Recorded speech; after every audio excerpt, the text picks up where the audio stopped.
ছোটো মাছ রান্না করব ঝিঙে দিয়ে। ছোটো মাছটাকে কেটে ধুয়ে লবণ হলুদ মাখিয়ে ভেজে নিলাম। এখন কড়াইতে রেখে দিলাম, ভাজতে লাগলো। তারপরে কড়াইতে তেল দিয়ে কালো জিরা ফোড়ন দিয়ে দিলাম। ফোড়নটা ফুটছে,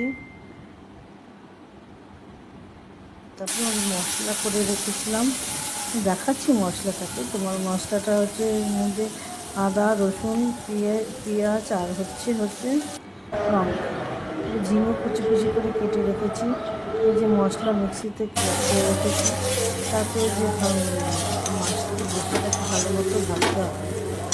ভেজে তারপরে ঝিঙেটাকে দিয়ে দিলাম। ঝিঙেটা দিয়েও কষতে হবে। যখন এক মিনিট হয়ে যাবে, ভালো মতো কষতে হবে। কষে যাচ্ছি। তারপর 1 কাপের মতো জল দিয়ে দিলাম। জলটা দিয়েও কিছুক্ষণ ঢাকা দিয়ে রাখতে হবে। ঢাকা দিয়ে রেখে অনেকক্ষণ ফুটবে। তখন যে ফুটছে, তারপর জলটা শুকিয়ে গেছে। আমি মাছ ছেড়ে দিয়ে মাছটাকে দিয়ে নাড়াচাড়া করে কিছুক্ষণ ফুটিয়ে নামিয়ে নিলাম। এই আমার ঝিঙে দিয়ে ছোটো মাছ তৈরি হয়ে গেল।